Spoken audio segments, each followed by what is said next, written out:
Buenas noches, buenas tardes a todos. Con gusto procedemos a la clase de Derecho Mercantil 3, secciones C y D de la Facultad de Ciencias Jurídicas y Sociales, Universidad de San Carlos de Guatemala. Habíamos quedado que ustedes iban a leer los artículos del 669, principios filosóficos, en adelante hasta el 694. Ya habíamos visto en la clase pasada el derecho de retención, cuáles son sus características, sus obligaciones, y llegamos hasta dijimos que íbamos a explicar la teoría de la imprevisión. No sé si ustedes se recuerdan de derecho civil en qué consiste la teoría de la imprevisión, que también se conoce como la cláusula rebus sic stantibus. ¿Quién se recuerda de eso? A ver si honestamente alguien nos dice qué es eso de teoría de la imprevisión y dónde está regulado en el Código Civil. ¿Quién nos puede? Bienvenidos a la clase. Elizabeth, Denise, Isabel, Amalia. A ver, un caballero que entre. Andrés, ahí está. Van 4-1. Karina, 5-1. ¿Quién se recuerda qué es eso de la teoría de la imprevisión? Imprevisión. Cláusula rebus sic stantibus. ¿Quién sabe qué quiere decir rebus sic stantibus? A ver cómo andan en derecho civil. Daniel, ¿quién nos puede decir qué es la cláusula rebus sic stantibus? Primero, ¿qué es rebus? ¿Quién sabe qué es rebus? ¿El plural de qué palabra es en latín? Karina. Bienvenida. Marta, Ninette, Jaylin. ¿Quién sabe qué es la cláusula rebus sic stantibus?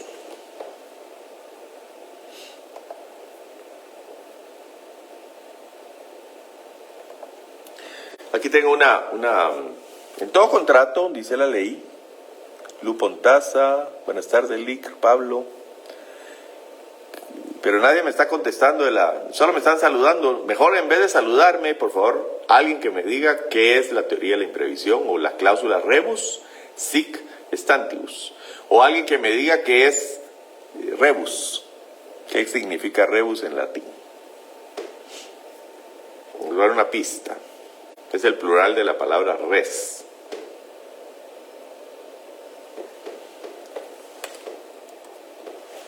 Y les voy a leer aquí porque no veo que ninguno me esté poniendo qué es esto de la teoría de la imprevisión.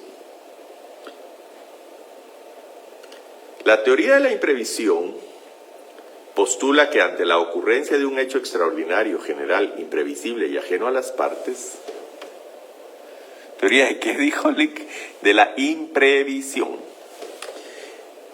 Esta teoría, puse una página de la Universidad Autónoma de México que se las voy a compartir.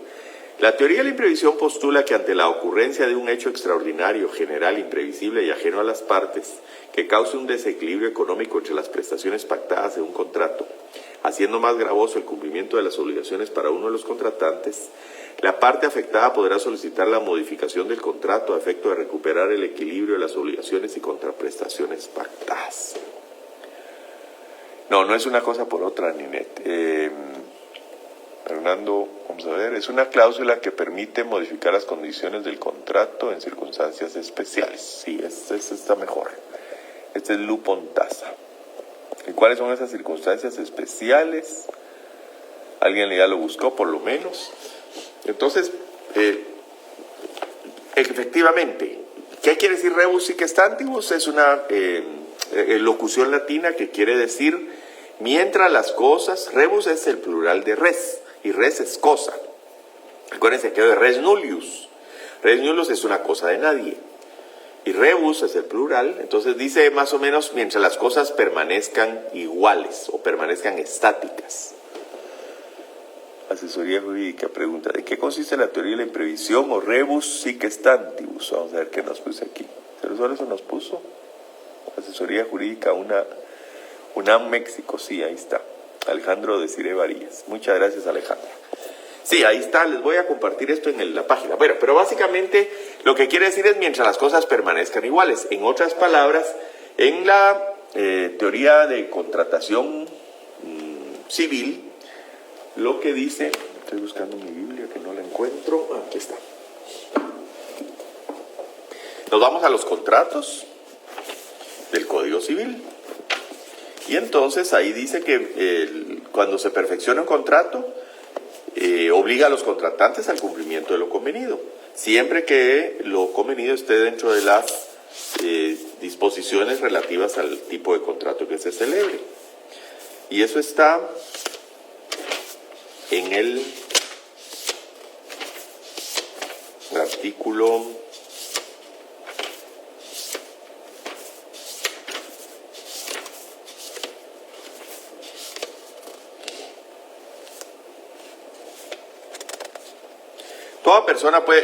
1574. Toda persona del Código Civil, toda persona puede contratar o obligarse por escritura pública, por documento privado. Entonces tenemos, porque yo creo que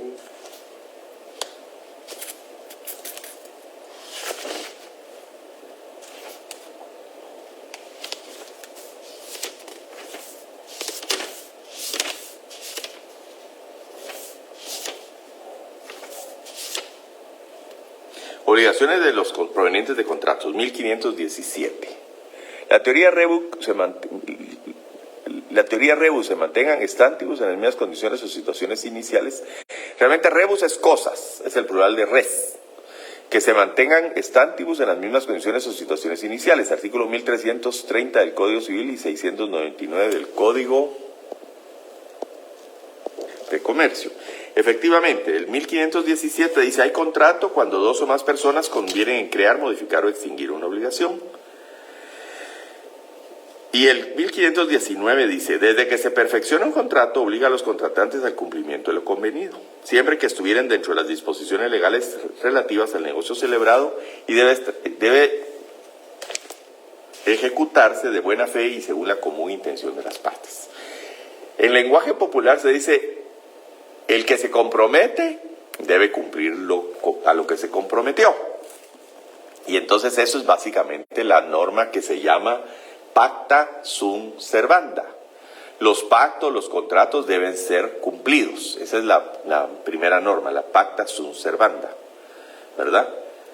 Y entonces de eso se trata. Si yo voluntariamente celebré un contrato con otra parte libremente, pues me comprometí a algo, y el que se compromete debe cumplir lo ofrecido. Ese es el principio general que se llama pacta sunt servanda. La cláusula rebus sic stantibus se entiende como una excepción al principio general de la pacta sunt servanda. Los pactos deben cumplirse. Y entonces, porque lo que dice aquí, en el 1519, desde que se perfecciona un contrato, obliga a los contratantes al cumplimiento de lo convenido. El que se compromete debe cumplir lo convenido. Eso es lo que dice el artículo 1519, pacta sunt servanda. Pero la teoría de la imprevisión, que es el 1330, dice aquí. Yo no creo, pero vamos a ver. Del Código Civil. Sí. En la teoría de las obligaciones, en el rebus sic stantibus, aquí lo tengo yo marcadito, miren, lo van a ver ustedes al revés, pero aquí dice rebus sic stantibus 1330. Cuando las condiciones bajo las cuales fuera contraída una obligación cambiaren de manera notable a consecuencia de hechos extraordinarios imposibles de prever y de evitar, haciendo su cumplimiento demasiado oneroso para el deudor, el convenio podrá ser revisado mediante declaración judicial. Eso es lo que dice el Código Civil respecto a la teoría de la imprevisión. Yo me comprometí, dice, conforme al pacta sunt servanda, las dos partes deben cumplirlo. Pero, si las condiciones cambian notablemente, en forma extraordinaria, no es un cambio así normal o previsible, de manera notable a consecuencia de hechos extraordinarios, imposibles de prever y de evitar. En el 2019, en diciembre o en octubre, alguien se comprometió a que iba a realizar un viaje con una agencia de viajes a Europa o a Medio Oriente en el mes de abril para Semana Santa del 2020. Y entonces dice, mire, yo lo llevo al viaje, le va a costar tanto el viaje, y etcétera, etcétera, etcétera. Y resulta que aparece con una circunstancia totalmente imprevisible, hechos extraordinarios, imposibles de prever y de evitar, que hacen el cumplimiento de la obligación demasiado oneroso para el deudor, o lo hacen imposible. Entonces le dice uno al juez en lo civil: señor juez, por favor revise estas condiciones, yo ya no puedo, yo me había comprometido a que yo iba a alquilar este hotel y que le iba a pagar una renta, pero mire, no pueden viajar mis huéspedes, me quedo sin huéspedes. Revíseme el contrato porque pasó algo extraordinario, imposible de prever o de evitar. Tiene que ser algo como una guerra, un terremoto, una pandemia, que me obligan a decir: miren, me cambiaron las circunstancias, me movieron el piso sobre el cual yo había hecho mis planes, no lo pude yo evitar. Aparte es cuando yo puedo evitar, mire, los precios tienen ciertas fluctuaciones del dólar al quetzal dentro de lo razonable, pues uno está acostumbrado a que haya cierta variación de precios, de condiciones, etcétera. Pero esto es una circunstancia extraordinaria. Eso es la teoría de la imprevisión, que no se puede prever, evitar, y que son circunstancias extraordinarias, hechos extraordinarios, imprevisibles, ajeno a las partes, que causa un desequilibrio económico entre las prestaciones pactadas de un contrato. No, mire, yo ya no puedo pagar la renta por el hotel que yo había alquilado porque ya no tengo huéspedes.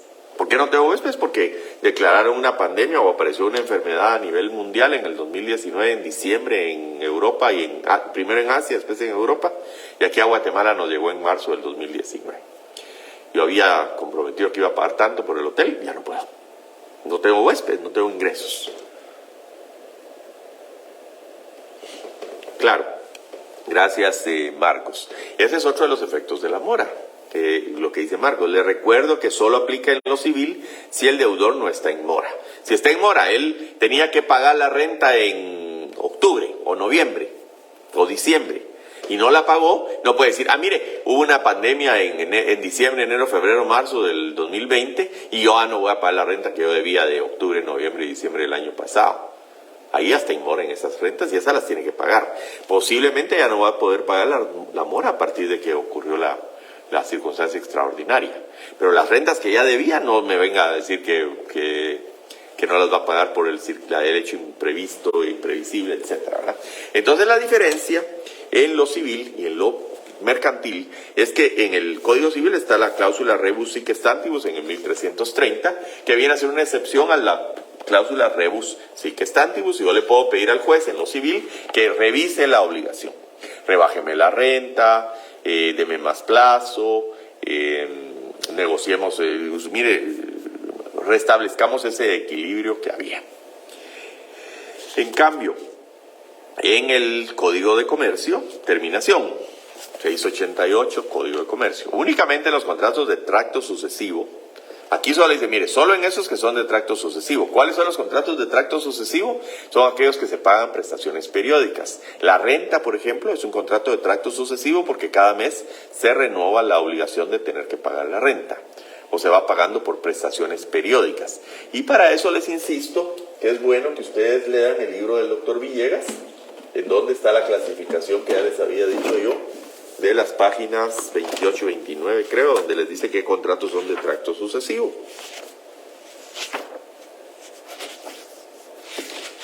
Clasificación de los contratos, creo que es 28 y 29, por ahí. Y por cierto, aquí tenemos en la página 36 la cláusula rebus sic stantibus, en el libro del doctor Villegas. Ahí se las va a explicar él muy bien. Esta cláusula contractual, conocida como teoría de la imprevisión, quiere decir que el contrato se cumple siempre y cuando las circunstancias o cosas rebus se mantengan stantibus en las mismas condiciones o situaciones iniciales. A este respecto, y sin que varíe mucho de lo que establece la doctrina del Código Civil, artículo 1330, el Código de Comercio dice en su artículo 688, creo que 689, pero estoy con la duda. 688 exactamente, que el deudor puede demandar la terminación del contrato únicamente en los de tracto sucesivo y en los de ejecución diferida, si sobrevienen hechos extraordinarios e imprevisibles que hagan oneroso el cumplimiento de la obligación. Una terminación que se diera por esas circunstancias no afectaría las obligaciones ya cumplidas ni aquellas en que se ha incurrido en mora, lo que decía el compañero acertadamente. O sea que se trata únicamente de obligaciones pendientes. En otras palabras, yo no le voy a decir, mire, no le pagué la renta de los últimos meses del 2019, causa de la pandemia. No, señor, esas ya las debe usted, está en mora y se las pueden demandar. A partir de marzo del 2020, que ya no hubo viajes, o digamos enero, febrero, marzo del 2020, ya puede usted alegar que ya no hubo posibilidad de que sus clientes vinieran. Pero antes usted estaba en incumplimiento y tenía que pagar. Usted está en mora, eso no le aplica o no se puede escudar en la teoría de la imprevisión para no pagar rentas que ya están pendientes de pago y que usted ya está en mora porque ya se vencieron. Entonces, aquí lo que dice el doctor Villegas es que la redacción es defectuosa. Yo no estoy muy de acuerdo en ese punto con el doctor Villegas. Una terminación que será por esas circunstancias no afectaría ya cumplidas ni aquellas que ya se... En eso estoy de acuerdo con el doctor. O sea que se trata únicamente de obligaciones pendientes. El artículo 688 tiene una defectuosa redacción, dice el doctor Villegas, porque no era necesario decir en qué clase de contratos puede operar la cláusula de la imprevisión, ya que es natural que únicamente puede ser en los contratos sucesivos y no en los instantáneos. En otras palabras, supóngase que yo vendí mi casa o vendí un terreno y después resulta que le hacen ahí un paso a desnivel o le hacen un periférico y sube o baja el valor de la propiedad. La venta ya está perfecta. Yo la vendí, pusimos el precio, puso la cosa y el precio, estamos de acuerdo. Solo es que se tiene que pagar el precio y entregar la cosa. No podemos alegar ahí teoría de la imprevisión, porque es un contrato instantáneo, ya quedó perfecto, ya es solo pagar precio y cosa, ¿verdad? Ahora, supóngase que es un contrato a plazos. Si yo debo una cantidad de dinero, me comprometo a pagar el interés bancario activo que cobren los bancos. Y resulta que los bancos, por alguna razón extraordinaria, la guerra de Ucrania, la pandemia, que no hay materias primas y demás, resulta que los intereses que ahorita estaban en el 7-8% se vuelven del 30%, así de la nada. Ahí yo le puedo decir al juez, en lo civil, revíseme la obligación, por favor, se volvió demasiado oneroso. Pero tienen que ser circunstancias imprevisibles, extraordinarias y difíciles de prever, imposibles de prever y de evitar, dice el Código 1330, Código Civil. Y aquí, en el 688, lo que se da es que se da por terminado. Más que todo eso son aquellos contratos, por ejemplo, yo me comprometí a suministrar suero para un hospital público, nacional, tiene que ser privado, perdón, porque los contratos administrativos ya son otra materia. Aquí estamos hablando entre comerciantes. Un hospital privado, un proveedor privado de suero. Y resulta que por alguna circunstancia especial, los sueros se disparan el precio. Pero no es la fluctuación normal, ni la fluctuación de que yo debía haber comprado y ahora me subieron el precio y yo voy con el juez a decirle, mire, termíneme el contrato porque me subieron el valor del suero. No, fue una circunstancia, o no hay suero, por la guerra, o por la pandemia, o por el transporte, o porque un estallido nuclear, una fuga nuclear en alguna planta donde fabricaban los sueros, o por alguna circunstancia extraordinaria, un terremoto, una inundación que era imposible de prever y de evitar y que viene a influir en las condiciones económicas del contrato. Se vuelve demasiado oneroso. Si se torna en exceso gravosa las obligaciones de una de las partes, en el curso de su cumplimiento se puede pedir que se dé por terminada la obligación. No funciona en los contratos aleatorios ni en los conmutativos, si la onerosidad que sobreviene es riesgo normal del contrato. Supongamos que yo le digo, mire, yo le aseguro la vida, le voy a pagar $1.000.000 si usted se muere. Porque para eso lo estoy asegurando. Ese no es un contrato que voy a decir, mire, yo nunca pensé que se iba a morir usted. O porque se murió y ahora tengo que pagar $1.000.000, yo no puedo, se me volvió demasiado gravoso. Ese es el riesgo inherente al contrato. Es un contrato aleatorio, ¿verdad? Por supuesto que todos nos vamos a morir, lo que no sabemos es cuándo. Entonces a mí me están cobrando una prima para decirme, si usted se muere, le vamos a pagar a sus beneficiarios esta indemnización. Por supuesto, a lo mejor si me muero dentro de el primer mes, no es negocio para la aseguradora. Si me muero después de haber pagado 50 años de primas de seguro, a lo mejor ya es negocio para la aseguradora, porque ya pagué todas las primas durante el tiempo en que yo estuve asegurado. Entonces el alias del contrato, la circunstancia ahí de no puede entrar en la teoría de la imprevisión. No se podría pedir, mire, cancéleme el contrato de seguro porque me salió demasiado caro. Ahí no aplica. Claro que hay una desproporción, a lo mejor había pagado una prima solo el primer mes o el primer año y se murió el señor. mal negocio para la aseguradora, pero eso es parte del riesgo cubierto. Ahí no aplica.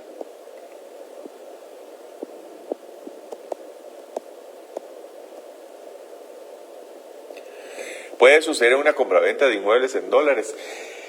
Fíjese que solo que el crédito fuera, el plazo fuera diferido y que se dijera, miren, le voy a pagar en dólares, y el dólar se disparó, pero a una cantidad exorbitante, imposible de prever y de evitar, por una circunstancia extraordinaria. Habría que ver, decir, mire, le puedo pagar en quetzales al tipo de cambio, o devuelvo el terreno o el inmueble y que me devuelvan el dinero que yo pagué, ¿verdad?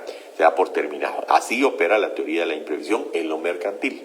En lo civil, el juez lo tiene que revisar. Mire, redúzcame la tasa de cambio o lo que fuera, porque hay circunstancias que me hacen demasiado gravosa la prestación para el deudor. ¿Verdad? Aquí se da por terminado. En el contrato de seguro, obviamente, no aplica la teoría de la imprevisión, porque es parte normal del contrato de seguro el riesgo que está tomando el asegurador de que le va a tener que pagar la indemnización de seguro de vida, o de si le roban el carro, o si se le quema la fábrica, o si tiene un accidente con el carro. Ese es parte del riesgo, es un contrato aleatorio o conmutativo, porque la onerosidad que sobreviene es riesgo normal del contrato. O sea, para eso es el contrato, ¿verdad? Entonces, esa es la teoría de la imprevisión. Les voy a subir esto de la rebus sic stantibus a la clase para que ustedes lo tengan. Les agradezco a los que participaron en la clase con sus aportes. Es necesario que estén ustedes, como quien dice, atentos a cualquier pregunta que haga la clase, porque ahí vamos viendo si ustedes están aprovechando y cómo están sus fundamentos o sus bases de preparación académica en las clases previas. Esto ya es un tema que se conoce de derecho civil y solo se necesita que ustedes como que comparen cómo es la norma en el derecho civil y cómo es la norma en el derecho mercantil.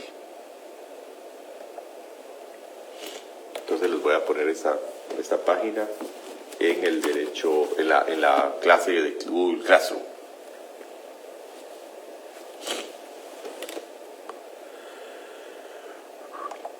Pero no logro encontrar la página, a ver si la logro aquí.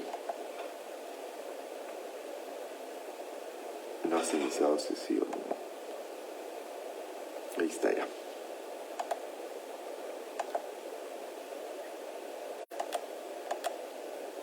Bueno, se las pongo en un ratito. El otro tema que tenemos que ver, porque tenemos que ir avanzando en la clase, es el artículo 689, contratante definitivo. En el contratante definitivo, la nulidad. La nulidad que obligue. El último párrafo de ese 688, para terminar el punto, es: la terminación no afectará las prestaciones ya ejecutadas ni aquellas respecto de las cuales el deudor hubiera incurrido en mora, lo que habíamos dicho, ¿verdad? No le puedo decir, mire, en el 2019 yo no pagué en junio y ahora, como había una pandemia, yo no puedo pagar esa renta. Ah, no, señor, la pandemia comenzó en diciembre, enero, febrero del 2020. No se venga a usar de pretexto la situación del 2020 para las rentas que usted ya estaba en mora en el 2019. Esas las tiene que pagar. No procederá a la terminación en los casos de los contratos aleatorios ni en los conmutativos si la onerosidad superviniente es riesgo normal de ellos. Eso es donde dice el doctor Villegas que está mal redactada, pero yo no le veo el defecto de redacción. Es lógico.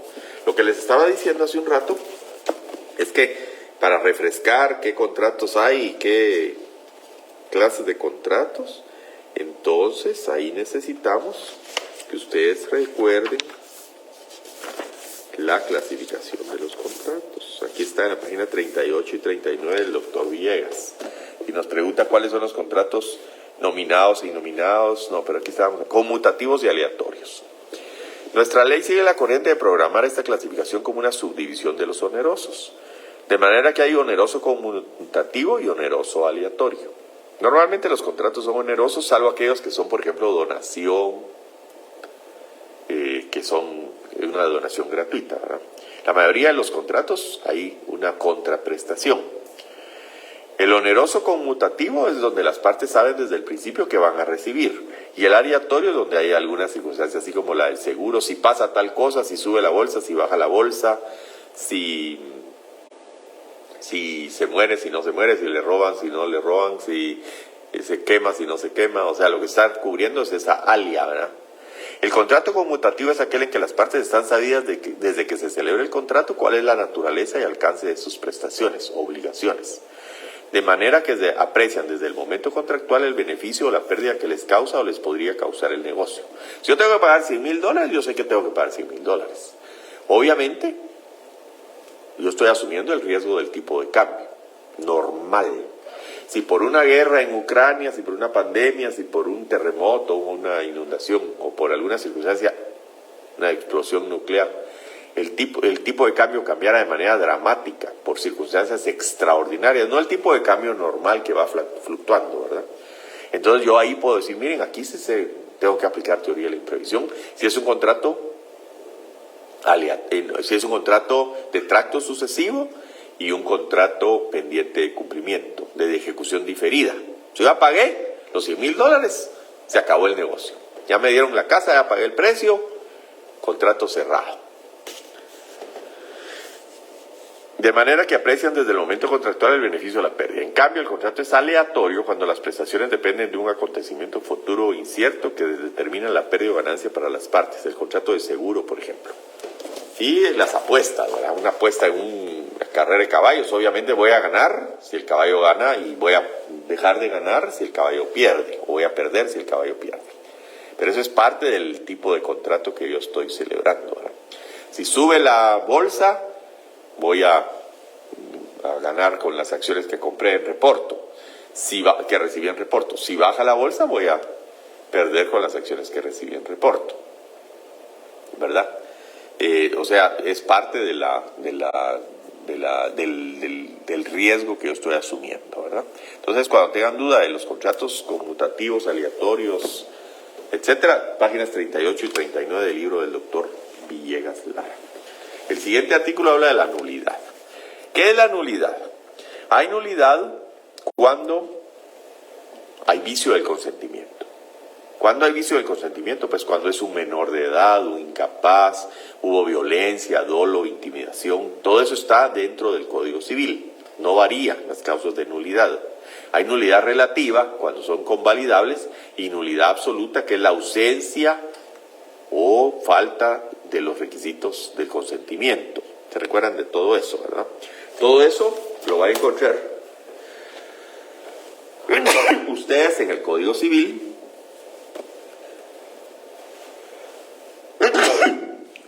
en las obligaciones. Y lo pueden ver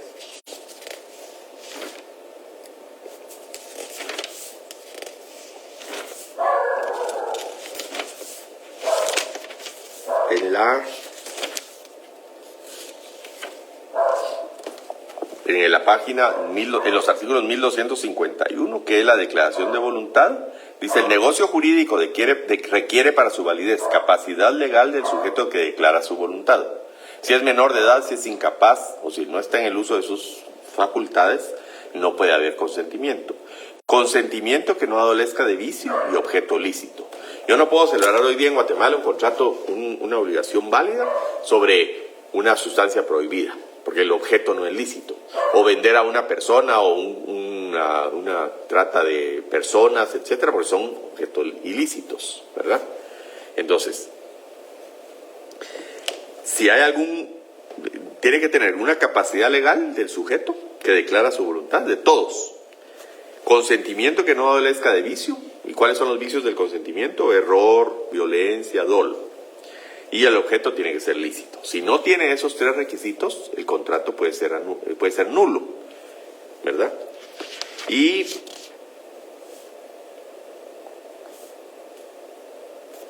la incapacidad relativa de una de las partes no puede ser invocada por la otra en su propio beneficio si oportunamente la hubiere conocido. Entonces, y aparte está cuando hay vicios de la declaración de voluntad. Aquí estamos hablando de nulidad relativa. Es anulable, no es lo mismo el nulo que es anulable. Nulo es que no existe el contrato, no se puede convalidar. Estamos hablando de 1251. En 1257 habla de la nulidad relativa. Es anulable el negocio jurídico cuando la declaración de voluntad emane de error, dolo, simulación o violencia. La nulidad no puede pedirla o demandarla a la parte que hubiera causado el vicio. Si yo engañé a la otra parte, no puede decir, mire, yo lo engañé, así que ese es anulable. No. Al que engañaron puede decir, mire, anulen esa obligación. Pero mientras no se anule, es válida. Esa es la diferencia entre la nulidad absoluta y la relativa. La nulidad absoluta no existe. La nulidad relativa se puede pedir, y aquí están todas las condiciones o por las razones por las que se puede anular una obligación, 1259, 1268, ¿verdad? Puede ser que a lo mejor yo celebré un contrato bajo violencia, pero después me dicen, no, mire, yo lo convalido. 1268, si habiendo cesado la violencia o siendo conocido el error o el dolo, me engañaron, yo estaba sujeto a violencia, o había un error de cálculo o lo que fuera, el que sufrió la violencia o padeció el engaño ratifica su voluntad o no reclama dentro del término de la prescripción, el negocio adquiere toda su validez. O sea, este es convalidable, la nulidad relativa. La nulidad absoluta, si a mí me falsifican la firma, ahí nunca hubo consentimiento, me suplantaron. Pero si me engañaron, si me aplicaron violencia o si hay error, y yo no lo alego dentro del plazo de prescripción, se queda convalidada la obligación. Esa es la diferencia entre nulidad absoluta y relativa. Ese es el Código Civil. Código de Comercio, 689. La nulidad que afecte las obligaciones de una de las partes. Resulta que en un contrato de 5 personas había un menor de edad, o un incapaz, o a alguien le falsificaron la firma. No anulará un negocio jurídico plurilateral, salvo que la realización del fin perseguido con este resulte imposible si no subsisten dichas obligaciones. Supónganse, son 4 personas las que firmaron un contrato. Una, hay nulidad absoluta o relativa. Para los demás 3, no aplica esa nulidad, salvo que sea imposible cumplir el contrato sin la voluntad de la parte que que no participó, ¿verdad? Eso se puede explicar muy bien con los cheques. Supóngase que un menor de edad firma un cheque, agarra la chequera del papá y hace un cheque de 1,000 quetzales o de 10,000 o de 100,000 quetzales. Y ese cheque comienza a circular entre el girador y el primer beneficiario del cheque, ¿verdad? Ahí no puede haber, porque la firma la hizo un menor y no existe. Pero si él endosa el cheque a un tercero, esa relación jurídica sí es válida, porque es capaz el que recibió el cheque y lo endosó por los 10,000 quetzales, y después ese se lo vuelve a endosar a otro y a otro. Entonces el último tenedor puede regresar en la vía de regreso contra todos los signatarios o endosantes que no estén afectados de nulidad. No sé si con eso se entiende el punto. El cheque nació viciado, lo hizo un niño, pero ese que lo recibió lo endosó a otro y a otro. Esos siguientes pueden repetir si no les pagan el cheque, como no se los van a pagar porque no tienen la firma buena, y decir, mira, yo le recibí ese cheque de 10,000 quetzales o de 100,000, páguemelo en la vía de regreso, aunque el cheque originalmente era nulo. O si en la cadena de las endosos hay alguna firma que no es, la puso un incapaz, un menor, un ausente, o le falsificaron la firma a alguien de los endosantes. Pero los que no están afectados de esa nulidad sí tienen que cumplir la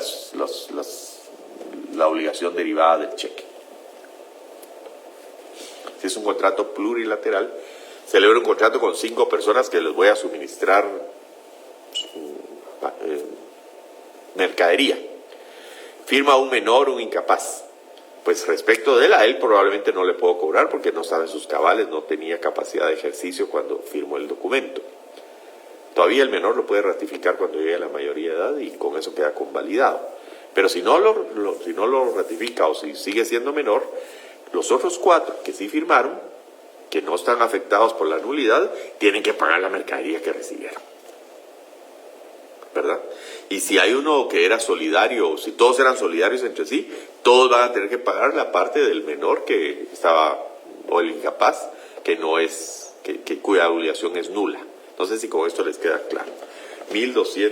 Artículo 689 del Código de Comercio, la nulidad. El siguiente artículo 690, si alguna pregunta me la hacen, por favor. ¿Puede suceder en una compraventa de inmuebles en dólares? La situación, si no se ha pagado, es ejecución diferida y le voy a pagar a plazos. Si subiera demasiado el dólar, pudiera ser que uno dijera, mire, o la tasa de interés, mire, revíseme la tasa de interés o dé por terminada la obligación, ya no lo voy a poder seguir pagando, tengo que devolver el bien, ¿verdad? Pudiera ser en el contrato de compromiso de una cosecha futura. Digamos, yo me comprometí a entregar 4,000 quintales de café. Y viene el volcán de fuego y me deshace la finca. Me pasa ¿cómo se llama? ¿Cómo se llaman ahorita no me acuerdo cómo se llaman donde baja la lava. Sé que se llama materia piroclástica. No piroplástica, sino piroclástica. Pasa el material por mi finca y me sepulta la cosecha de café de ese año. Ya no puedo cumplir. Ahí yo le pudiera decir, mire, señor juez, doy por terminada la obligación porque si fuera una obligación civil, revísemela. Y en lo mercantil, mire, doy por terminada la obligación de entregar ese café porque hay una circunstancia imprevista, imposible de prever y de evitar y ahora no tengo la cosecha que tenía. Cambiaron las condiciones de manera notable por circunstancias extraordinarias, imposibles de prever y de evitar. Ese sería el caso clásico.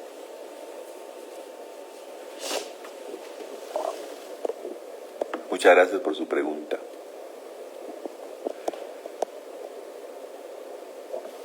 En un contrato de adquisición de gasolina, pudiera ser, pero,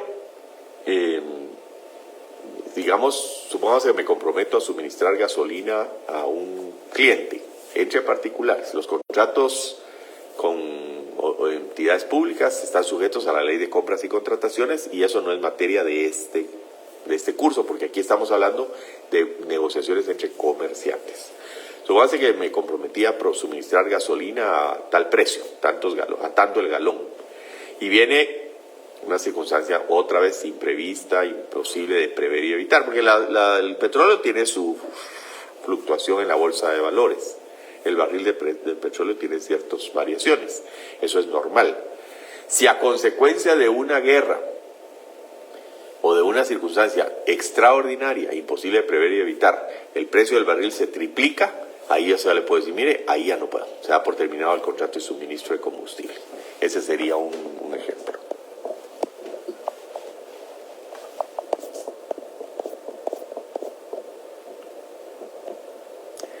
¿Qué artículo dije? No sé qué artículo dije, pero ahí se los dijeron los compañeros.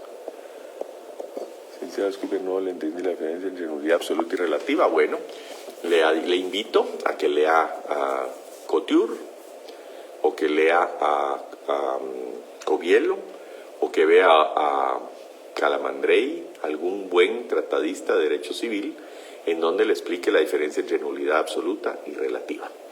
La nulidad absoluta es cuando hay ausencia o falta total de consentimiento. Me falsificaron la firma, nunca firmé, nunca hubo un acuerdo de voluntades. Es nulo.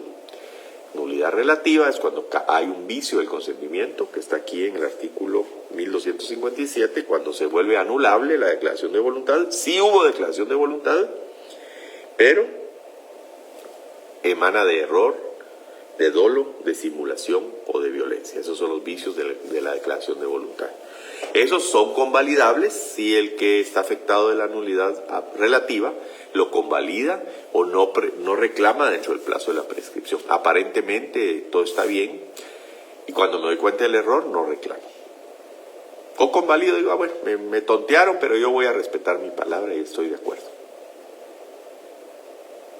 No es cuando no hubo declaración de voluntad, no hubo consentimiento. Eso es nulo, absoluto. Anulable es cuando hubo declaración, pero puede haber un error, un dolo, una violencia o una simulación. En vez de hacer un contrato de compraventa, hicimos uno, o de hacer uno de donación, hicimos uno de compraventa. En vez de hacer un contrato de préstamo, vendimos la casa en garantía y me la van a devolver cuando pague. Estamos cambiándole la figura, ¿verdad? Pero eso es válido mientras la parte no demuestre que hubo una simulación o que hubo un error, o que hubo un dolo, o que hubo simulación, error, violencia o Entonces esa es la... Pero sí les recomiendo, si tienen esa duda, que repasen a un buen tratadista de Derecho Civil que le va a aclarar la diferencia entre nulidad absoluta. El negocio jurídico en la nulidad absoluta no nace a la vida jurídica y en la relativa sí nace y permanece en tanto no sea declarada anulable. Muy bien, muchas gracias, María Mercedes. Felicito. Le agradezco mucho. Bueno, y otro artículo, lo ideal es que cuando se hace un contrato, si yo vendo café, o vendo algodón, o vendo oro, plata o ropa, yo diga de qué calidad son las mercaderías que yo voy a entregar o que me estoy comprometiendo a entregar o a recibir. Yo le puedo decir, mire, quiero que me venda café. ¿Qué café? Pues café pergamino. Bueno, todo en la vida tiene calidades. El café, el algodón. El café se diferencia de la altura en que fue producido el café. ¿Cuál es la altura de la tierra? Entre más alto la tierra, donde hay más altitud, más cerca de la montaña, digamos, más arriba de la montaña, está sembrada la mata de café, el café tiene mejor precio, mejor calidad, porque tiene características de acidez, sabor y demás, que son más acusadas que en una tierra baja. Y entonces además hay café de primera, segunda y tercera y natas, ¿verdad? Entonces si yo solo digo, mire, le vendo 1000 quintales de café, le voy a entregar 1000 quintales de café, y no decimos qué calidad es, obviamente ni voy a poder exigir que me den el de primera calidad, el café gourmet, ni voy a permitir que me entreguen natas.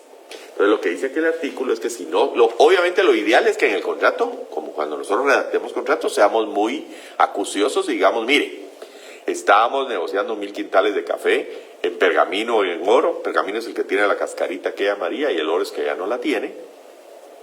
De primera, hay clasificaciones, prime, extra prime, hay otros suaves, dependiendo de la altura, como les digo, hay gourmet, extra prime, prime, duro, semiduro, hay un estrictamente duro que está mejor que el duro, y hay uno que se llama suaves y otros suaves. El otro suave ya es un café así ralito, como que ya no tiene mucho cuerpo, y aparte están las natas, ¿verdad? Entonces, calidad de mercaderías. Si no se hubiera determinado con precisión, lo mejor es que en el contrato se diga extra prime. ¿Y para qué sirven los catadores? Para decir, así este café es extra prime. ¿Sí? Llena los requisitos de extra prime y no tiene defectos, no tiene moho, no tiene tierra, no tiene fermento, para eso son los catadores, ¿verdad? De primera calidad. Pero si no se dijo, entonces se podrá exigir únicamente al deudor la entrega de mercaderías de especie o calidad medias. Ni lo mejor, ni lo peor, lo de en medio. Por ejemplo, el algodón tiene características también. Ustedes saben por qué se cotiza más el algodón, dependiendo del largo de la fibra. Si la fibra del algodón es corta, es menor el precio, y si la fibra del algodón es larga, es mejor el precio. Entonces, de eso depende la calidad del algodón. El hierro, hay hierro legítimo, hierro comercial, o no sé cómo es que se llama el otro, pero no es lo mismo, y además el grado de pureza del hierro tiene características. Si no se puso en el contrato, lo mejor es decir, el grado de pureza debe ser tal, 80% por decirles algo. Hasta el chocolate tiene porcentajes. Ahí la mayoría de los buenos chocolates tienen por lo menos un 60% de cacao. Hay unos chocolates más comerciales que van a tener un 10-20% de cacao.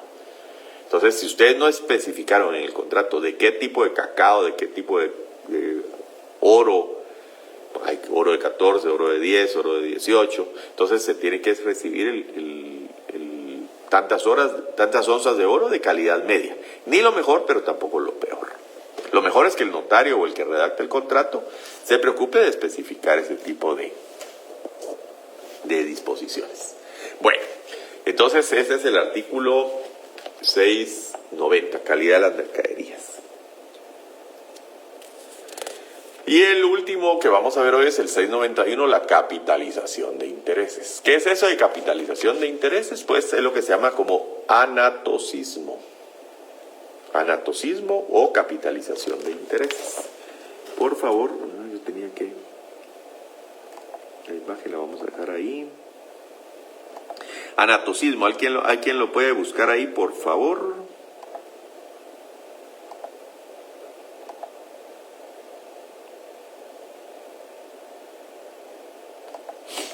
¿Qué es el anatocismo o capitalización de intereses? Es básicamente cuando se pacta que se van a cobrar intereses sobre los intereses no pagados.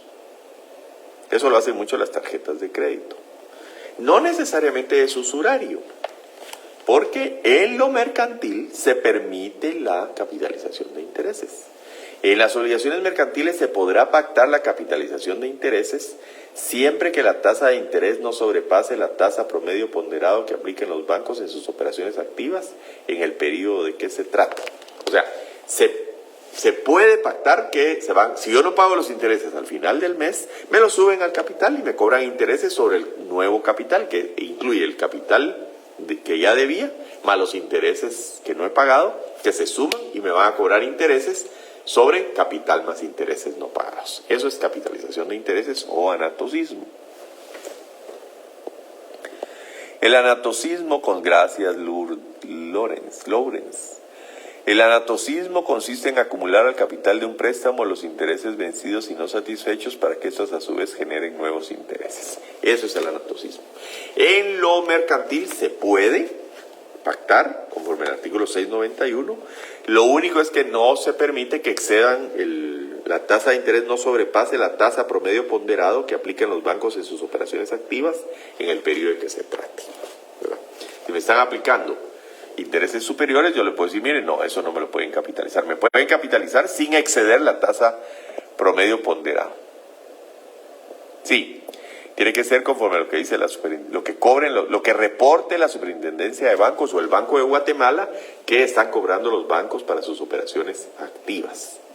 El promedio ponderado. Ya me puse a buscar qué es promedio ponderado. No hay una norma que diga cuántos meses se debe ponderar el promedio.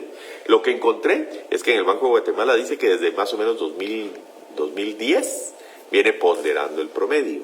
Si ustedes ingresan a la página del Banco de Guatemala, le va a decir, en Excel están los promedios ponderados de las operaciones, de las tasas de interés de las operaciones activas a partir del año 2010.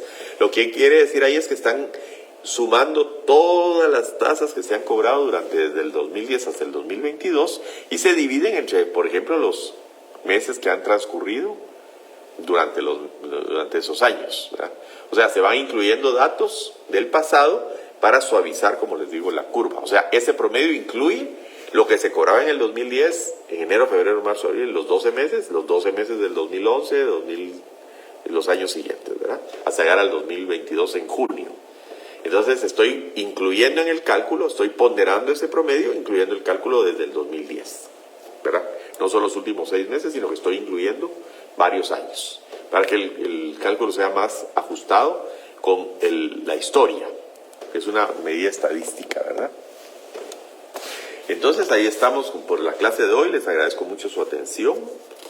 Y vamos a hablar en la próxima clase del 692, 693 y 694, para ya entrar en la próxima clase a la compraventa mercantil, que le ruego leer los artículos del título 2, contratos mercantiles en particular, a partir del 695, y para la próxima clase por lo menos lleguen a las 713, contrato estimatorio.